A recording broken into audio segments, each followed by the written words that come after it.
Hello and welcome kids once again to your SST classes of grade 5th.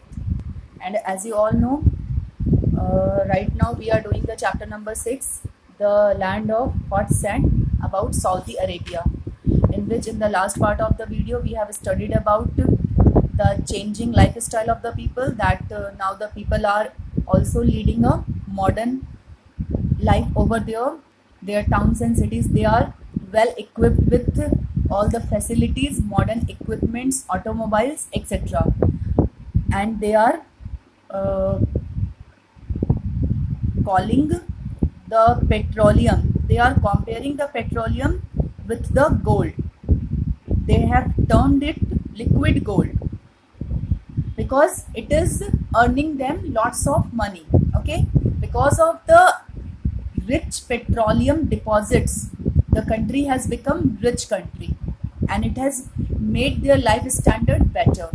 But there are certain groups of people who are still living in the villages, okay, in the tents, in temporary houses, and those are called Bedouin people. Okay, those are known as Bedouins. Okay, they live in desert and they live a traditional lifestyle. And also that the camel is known as the ship of the desert because it has so many advantages over there. People travel from one place to another in the desert on the camel's back, and camels has so many special features so that it could adapt itself, it could live in the desert areas. It has thick padded feet which can walk comfortably on the hot sand. And second, it is having hump on its back in which it stores extra food and water, and so that it can go without food and water for many days. Then we have studied about the traditional attire of both men and women in the Saudi Arabia. The loose white cloth, gown like cloth which men are wearing, it is called thawb. Okay, and sometimes they put on a robe or a jacket, that is the loose piece of cloth over this thawb, and this is called gutra. They cover their head with this kind of clothing material. This is known as gutra. While in case of women, this face cover which you are seeing, that is known as niqab. It is called veil. Veil means होता है burqa, पर्दा. Okay. So इसको properly in Islamic word we call it niqab. And while the loose piece of clothing by which they cover their body, that is known as abaya. And yes, the soil is not very fertile and no river is present over there, and people exchange their goods, अपने सामान, goods means सामान, like lamps, sheep, goats, cheese, wool, blankets, carpets, camels, ornaments, and guns for food. Okay, now today in this part of the video we are going to study about major cities. Major means बहुत बड़े बड़े, major cities, which is present in page number 45 of my SST book. There are a few old and new cities or towns. अब वहाँ पे थोड़े बहुत पुराने और न्यू, नए, बोथ तरीके के शहर हैं. सिटीज कह लो या टाउन कह लो, बोथ द मीनिंग इज शहर. इन हिंदी वी कॉल्ड शहर. तो वहाँ पे दोनों तरीके के ही प्लेसेस प्रेजेंट हैं, modern cities also and old cities also. Both have commercial as well as historical or cultural importance. Now why these cities are important? They are having three types of importance. One is commercial. Commercial is related to their industry work, related to their business, related to their offices. Okay, बहुत सारे important industrial fields, commercial sectors, offices, business centers, they are present over there. Okay, as well as historical and cultural. Historical and cultural मतलब उस country की जो ऐतिहासिक खूबसूरती है, जो ऐतिहासिक बातें हैं, जो वहाँ पे ट्रेडिशंस थे, जो उनके रीति रिवाज थे, जो उनकी प्रथाएं थे, these all are coming in the historical and cultural importance. कि किस तरीके का कल्चर वो लोग फॉलो करते हैं, क्या उनका ट्रेडिशन है, मतलब everything is included in the historical and cultural part. कि वहाँ पे कौन से फेमस मॉन्यूमेंट्स हैं, कौन से फेमस प्लेसेस हैं, लोगों का क्या वहाँ पे रहने सहने का तरीका है, क्या वहाँ की लोकल चीज़ें और फेमस चीज़ें हैं. ओके क्या फूड वहाँ पे फेमस है, क्या किस तरीके की लाइफ स्टाइल वो लोग लीड करते हैं, everything is coming in the historical, मतलब पुराने ज़माने में क्या हिस्ट्री रही होगी इस कंट्री की। Okay and what is the cultural, रीति रिवाज, कल्चर कैसा है वहाँ का। तो जो न्यू सिटीज़ हैं और जो ओल्ड सिटीज़ है दोनों की ही अपनी अपनी इस पैरामीटर पे उनकी इम्पोर्टेंस है। The modern cities are highly developed, you can see highly developed, मतलब जो वहाँ के नए सिटीज़ हैं, मॉडर्न सिटीज़ हैं, बहुत ही ज़्यादा डेवलप्ड हैं। पूरी साइंटिफिक डेवलपमेंट वहाँ पे हो चुकी है, मॉडर्न टेक्नोलॉजी आप किसी भी फील्ड में ले लो। In last part also we have studied whether it is in electrical, electronics good हो गए, ऑटोमोबाइल्स हो गए, किसी भी तरीके के मॉडर्न इक्विपमेंट्स हो गए, मॉडर्न फैसिलिटीज़ हो गए, everything is present in their modern cities. They are equipped with modern technologies. Equipped means उनके पास है, they are having, they are possessing with modern technologies. नए नवीनी तकनीकरण में, टेक्नोलॉजीज मीन्स तकनीकी चीज़ें, टेक्निकल चीज़ें, जो भी मॉडर्न टेक्नोलॉजी है वो सब उनके पास है। There are super highways, port facilities and towering buildings. This is a towering building. Okay towering means tower की तरह लंबा बिल्डिंग, बड़े बड़े multiplexes, multi storied building, okay बहुत ऊंचे ऊंचे, those are known as towering buildings. Super highways, super highways मतलब बहुत अच्छी सड़कें, ओके जैसे हम अपने दिल्ली में हाईवेज देखते हैं। Okay so these kind of super highways, port facilities, port could be both airport also, seaport also, so both kind of port facilities are there. Seaport is related to the water transport vehicles, airport is related to the air transport vehicles, तो port facilities भी वहाँ पे बहुत बढ़िया है, it is very well developed. Riyadh is the capital city that we have already studied. Riyadh क्या है? It is the capital city. It is a modern town with skyscrapers, parks, markets, educational institutions and hospitals. Skyscrapers means वही towering buildings, बहुत ऊंचे ऊंचे buildings, ऐसा लगता है जो आसमान की ऊंचाई को छू रहे हो, इतने ऊंचे ऊंचे और लंबे लंबे टॉल बिल्डिंग्स हैं वहाँ पे, पार्क्स हैं, मार्केट प्लेसेस हैं, educational institutions and hospitals. Means public facilities, public use की जितनी भी चीज़ें हैं, जो कंज्यूमर्स, जो वहाँ के पॉपुलेशन है, जिस चीज़ को एंजॉय कर सके, जिस चीज़ को लीव कर सके, ओके जो उनकी लाइफ को कंफर्टेबल बना सके और मॉडर्न बना सके, तो all these kind of things are available over there in Riyadh, because Riyadh is the capital city, वो उसकी राजधानी है सऊदी अरेबिया की। और जो गवर्नमेंट होते हैं वो कैपिटल सिटीज़ को डेवलप करने के लिए बहुत ज़्यादा एफर्ट्स लेते हैं। किसी भी कंट्री की जो कैपिटल सिटी होती है वो बहुत इंपॉर्टेंट सिटी होती है, ठीक है। Now Jeddah, JEGDDAH, Jeddah is located on the west coast. अब जो इस कंट्री का वेस्टर्न कोस्ट है, जहाँ पे रेड सी है, वेस्ट कोस्ट का मतलब क्या हुआ, ये सऊदी अरेबिया है and this is the western part. तो ये जो तटीय स्थल है, जो लैंड रीजन्स हैं नियर द सी कोस्ट, समंदर के किनारे के जो ये लैंड रीजन्स हैं, this will be called as west coast. तो अब जो इनका जिद्दाह जो है, वी हैव स्टडीड कि जिद्दाह जो है, आपने यहाँ पे देखा था इस्लामिक पोर्ट जिद्दाह, और ये वेस्ट सी कोस्ट पे इट इज लोकेटेड। तो Jeddah is located on the west coast along the Red Sea, Red Sea के साथ साथ जो वेस्ट कोस्ट है, there the Jeddah is located. It is the major business centre, और सबसे बड़ा बिजनेस सेंटर, व्यवसाय जो कमर्शियलाइजेशन है, जो बिजनेस है, जो ऑफिसेस है, सबसे बड़ा सेंटर उसका जो केंद्रीय स्थल है, मिडिल सेंटर पॉइंट है, वो जिद्दाह है। People from all over the world visit this place.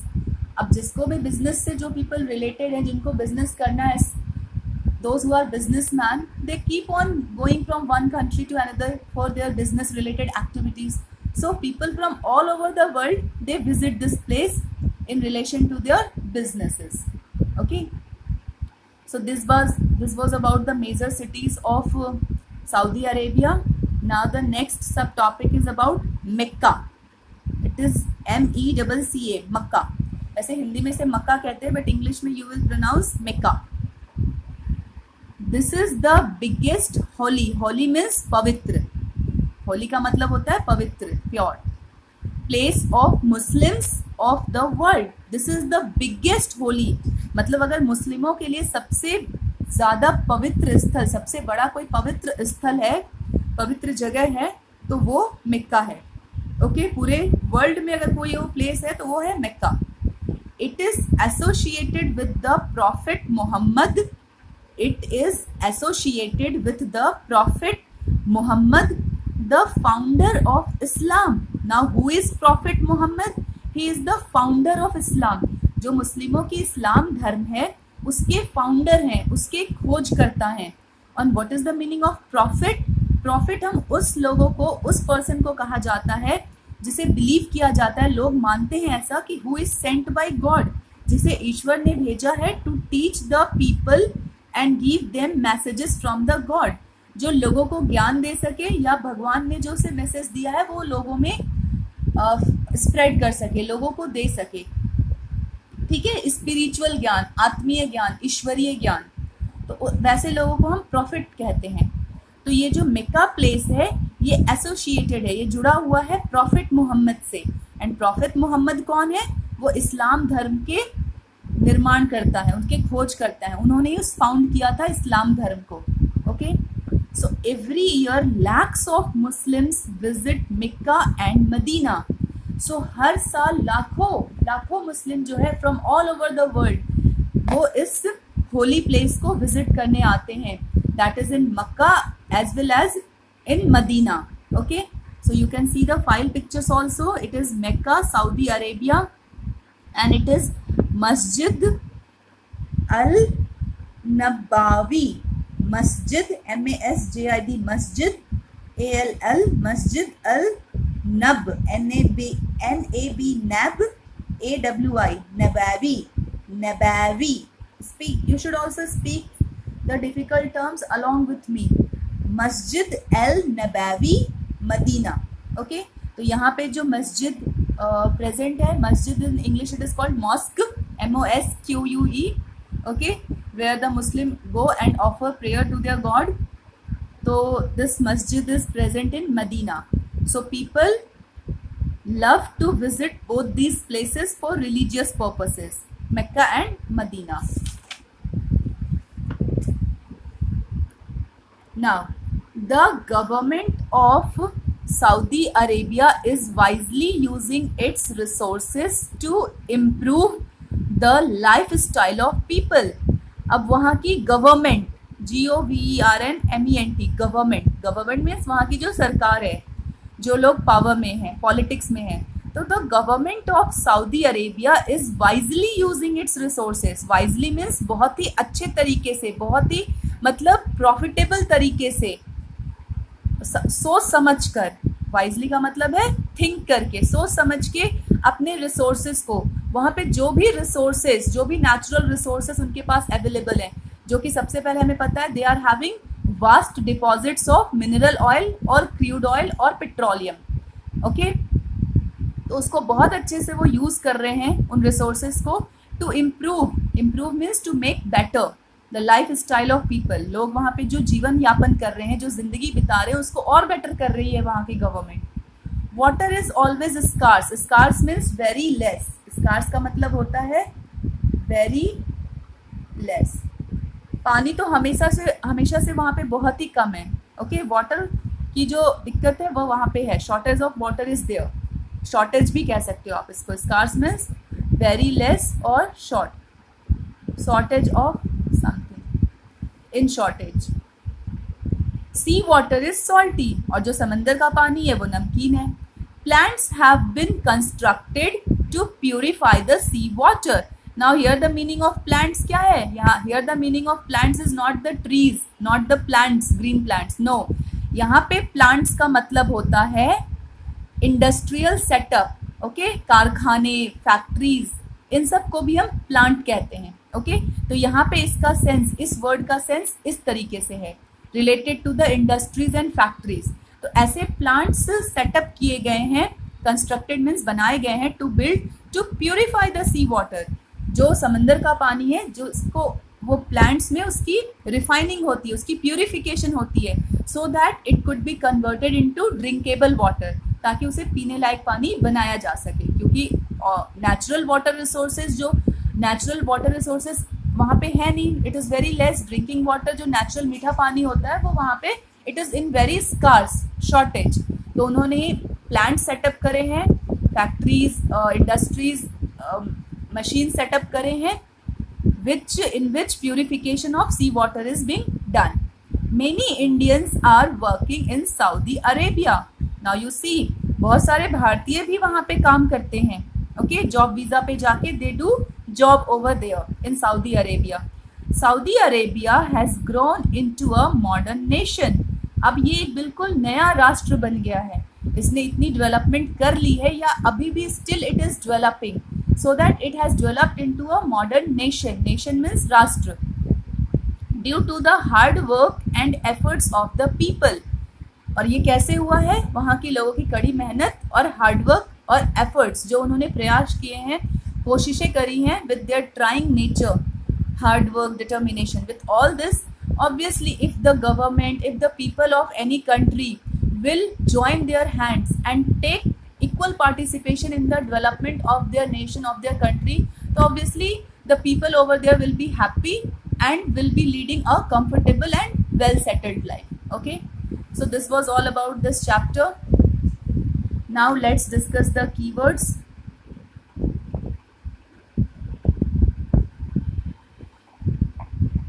Because keywords are also equally important, and you have to always start your work in SST Fair notebook with the keywords.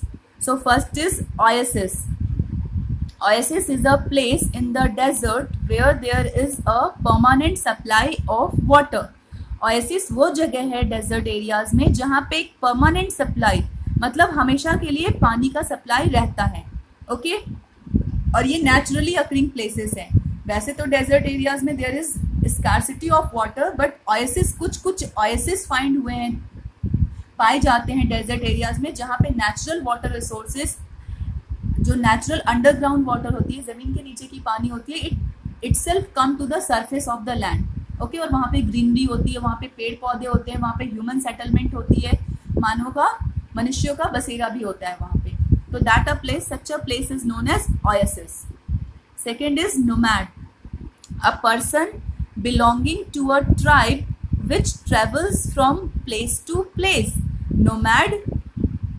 Nomad हम उन लोगों को बोलते हैं, belonging means जो ताल्लुक रखते हैं, टू अ ट्राइब मीन्स जाति, किसी भी एक पर्टिकुलर स्पीसीज जो एक जगह से दूसरी जगह ट्रैवल करती रहती है। बंजारे लोग, जिनका कोई एक परमानेंट सेटलमेंट नहीं होती, they keep on moving from one place to another. जैसे हमने यहाँ पे बिदोइंस ट्राइब को देखा था, they are living at one place but it is for temporary, okay. After some time they will move with all their belongings, with their tents, with their families, with their animals to some other places. So such people are known as nomad. Third is sand dunes, hills of sand. Sand dunes you all have seen, जो रेत के, these are the sand dunes, जो रेत के टीले होते हैं। Hills means जो छोटे छोटे पहाड़ जैसे आपको दिखते हैं, ओके, छोटे पहाड़ आप कह सकते हो। तो ये जो रेतीली मिट्टी के छोटे छोटे ड्यून्स, छोटे छोटे हिल्स आपको दिख रहे हैं, these are known as sand dunes. Bedouins, nomads of Saudi Arabia. अब ये जो नोमैड पीपल जिनके बारे में हमने पढ़ा कि those who keep on travelling from one place to another, those who are not living at a permanent place, so इनके ग्रुप ऑफ पीपल को ही बिदोइंस कहते हैं। सऊदी अरेबिया में इनका एक पर्टिकुलर नेम है इन नोमैड्स का, that is Bedouins. So these are the nomads of Saudi Arabia. Third is, next is ghutra, head covering for men. Ghutra आपने देखा था, this is a piece of cloth, okay, by which the men of Saudi Arabia they are covering their head to protect it from sun's heat, okay. So this is a head attire. Next is thawb, long cotton gown worn by men, जो लंबा सा cotton का कुर्ता वहाँ के जो पुरुष main पहनते हैं, जेंट्स पहनते हैं, उसे हम थ्वाब कहते हैं। और अबाया, long robes worn by women, worn means पहनना, तो जो robes means loose piece of clothing, जो ढीले ढाले कपड़े होते हैं। ओके, तो the women which they are wearing loose piece of clothing, यहाँ तो आपको फाइल पिक्चर में सिर्फ निकाब दिख रहा है, by which they are covering their head and face, but वो अपनी पूरी बॉडी को जिस लूज पीस ऑफ क्लोथिंग से कवर करती है उसे रोब कहते हैं। मतलब लॉन्ग रोब्स, लंबे लंबे जो कुर्ते वो पहनते हैं for covering there full body, that is in actually it is the term is abaya. तो वुमेन के लिए जो लॉन्ग रोब्स है उसका नाम है अबाया, और मेन के लिए जो लॉन्ग कॉटन गाउन्स है जो वो पहनते हैं, लंबे लंबे ढीले ढाले कुर्ते to cover their whole body, that is known as thawb, THAWB, thawb. So this was all about the keywords of this chapter. Now for this part of the video, this much only. Explanation part of this chapter is over. So you just read the chapter as many times as you can do, and try to pronounce the words which are difficult by breaking them. Okay, if there is some bigger word, suppose it is Saudi Arabia, so we will pronounce Saudi, ARA, Arabia, BIA. Suitable, SUI, suitable.